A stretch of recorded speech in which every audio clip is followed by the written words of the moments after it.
அனைவருக்கும் வணக்கம். இன்றைக்கி நாம் ஸ்போக்கன் இங்கிலீஷில் ஃப்ளூவண்ட்டாக பேசுவதற்கு தேவைப்படக்கூடிய 8 யூஸ்ஃபுல் ஃப்ரேசஸ் தான் டிஸ்கஸ் பண்ண இருக்கிறோம். அது என்னென்ன ஃப்ரேசஸ் அப்படிங்கிறத ஒன் பை ஒன்னாக இப்போ பார்த்துடலாம். நாம் பார்க்கக்கூடிய ஃபர்ஸ்ட் ஃப்ரேஸ் இது தான், from door to door. From door to door அப்படின்னா வீடு வீடாக அர்த்தம். இதை 4 சென்டென்சஸில் நாம் டிஸ்கஸ் பண்ணும்போது இன்னும் தெளிவாக ஆழமாக புரியும். Look at the first example sentence. He sells fruits from door to door. He sells fruits from door to door. அவன் வீடு வீடாக சென்று பழங்களை விற்கிறான்னு அர்த்தம். அவன் வீடு வீடாக சென்று பழங்களை விற்கிறான். He sells fruitsனா அவன் பழங்களை விற்கிறான்னு அர்த்தம். வீடு வீடாக போய் விற்கிறான் அப்படின்னு சொல்கிறதுக்கு from door to door அப்படிங்கிறத ஆட் பண்ணிக்கிறோம். Right, let us move on to the second example. I don't have to work from door to door. நான் வீடு வீடாக சென்று வேலை பார்க்க வேண்டியதில்லை அப்படிங்கிறது அர்த்தம். நான் வீடு வீடாக சென்று வேலை பார்க்க வேண்டியதில்லை. Third example sentence, the politicians campaign from door to door. The politicians campaign from door to door. அரசியல்வாதிகள் வீடு வீடாக சென்று பிரச்சாரம் செய்கிறார்கள் அர்த்தம். அரசியல்வாதிகள் வீடு வீடாக சென்று பிரச்சாரம் செய்கிறார்கள். Let us move on to the fourth example sentence. He begged from door to door. He begged from door to door.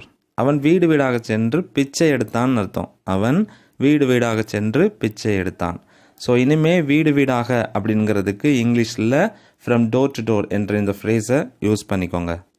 For ever இதுதான் செகண்ட் ஒன். தமிழில் எப்போதும் அர்த்தம். இதை ஒரு 4 சென்டென்சஸில் நம்ம டிஸ்கஸ் பண்ணிடலாம். Look at the first one. True friendship lasts forever. உண்மையான நட்பு எப்போதும் நீடிக்கிறதுன்னு அர்த்தம். ட்ரூ ஃப்ரெண்ட்ஷிப் லாஸ்ட் அப்படின்னா உண்மையான நட்பு நீடிக்கிறதுன்னு அர்த்தம். எப்போதும் சொல்கிறதுக்கு ஃபார் எவர் அப்படிங்கிறத சென்டென்ஸோட எண்டில் நம்ம ஆட் பண்ணியிருக்கிறோம். ரைட், செகண்ட் சென்டென்ஸ் பாருங்கள். I love you for ever.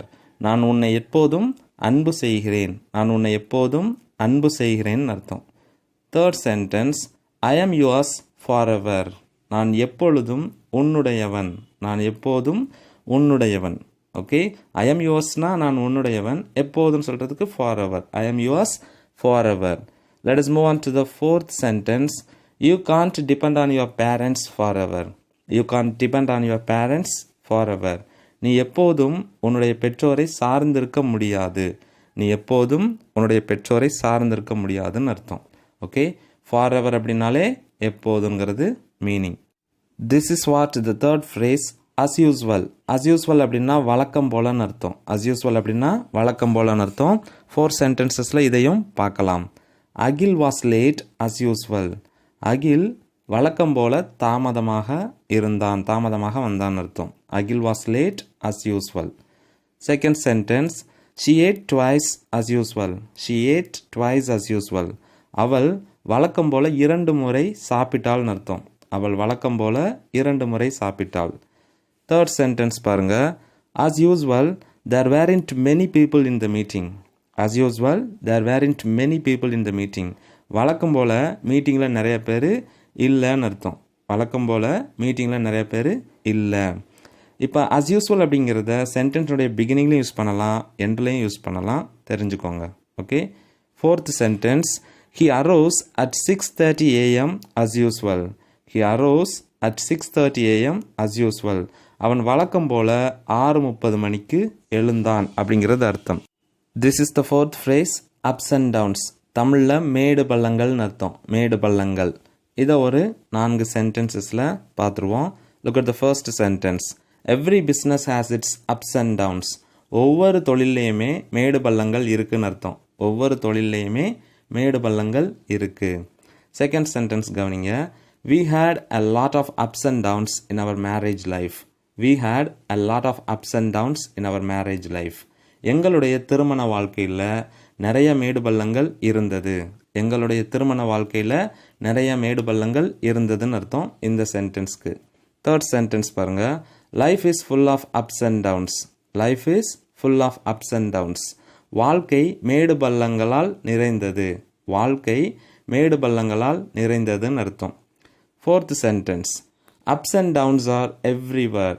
Ups and downs are everywhere. மேடு பள்ளங்கள் அப்படிங்கிறது எல்லா இடத்துலையுமே இருக்குது. மேடு பள்ளங்கள் அப்படிங்கிறது எல்லா இடத்துலையுமே இருக்குது, எல்லார் லைஃப்லையும் இருக்குன்னு அர்த்தம். இதுதான் நாம் டிஸ்கஸ் பண்ணக்கூடிய next useful phrase, only if.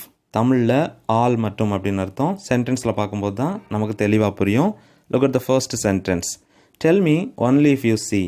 நீ பார்த்தால் மட்டும் என்னிடம் சொல்லுன்னு அர்த்தம். நீ பார்த்தால் மட்டும் என்னிடம் சொல். கவனிங்க, யூ see அப்படின்னா நீ பார்க்கிறாய்ன்னு அர்த்தம். ஒன்லி இஃப் யூ see அப்படின்னா நீ பார்த்தால் மட்டும்னு அர்த்தம்.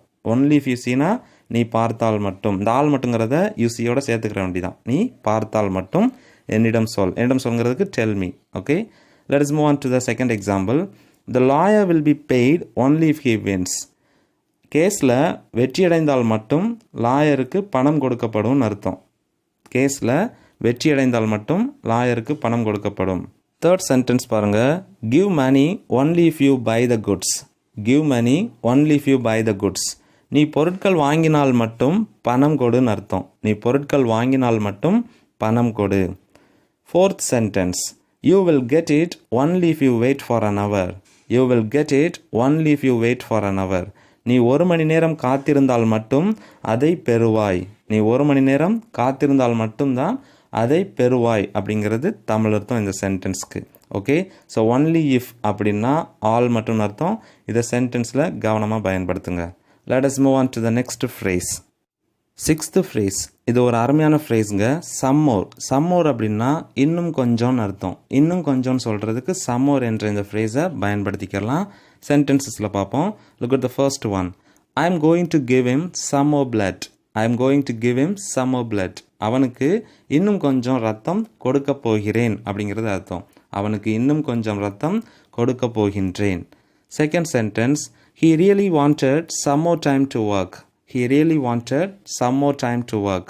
அவனுக்கு இன்னும் கொஞ்ச நேரம் உண்மையிலேயே தேவைப்பட்டதுன்னு அர்த்தம். அவனுக்கு இன்னும் கொஞ்ச நேரம் உண்மையிலேயே தேவைப்பட்டது அல்லது உண்மையிலேயே வேண்டும் அப்படிங்கிற அர்த்தத்தில் இந்த சென்டென்ஸை நம்ம எடுத்துக்கலாம். தேர்ட் சென்டென்ஸ் பாருங்கள். I want some more water. I want some more water. எனக்கு இன்னும் கொஞ்சம் தண்ணீர் வேண்டும். எனக்கு இன்னும் கொஞ்சம் தண்ணீர் வேண்டும்னு அர்த்தம். ஸோ சம்மோர் அப்படின்னா இன்னும் கொஞ்சங்கிறத தெளிவாக புரிஞ்சுக்கோங்க. ஃபோர்த் சென்டென்ஸ்லையும் இதை பார்த்துடலாம். They need some more money. They need some more money. அவங்களுக்கு இன்னும் கொஞ்சம் பணம் தேவைன்னு அர்த்தம். அவங்களுக்கு இன்னும் கொஞ்சம் பணம் தேவை. ஸோ சம்மோர் அப்படிங்கிறது ஒரு அருமையான யூஸ்ஃபுல் ஃப்ரேஸ்.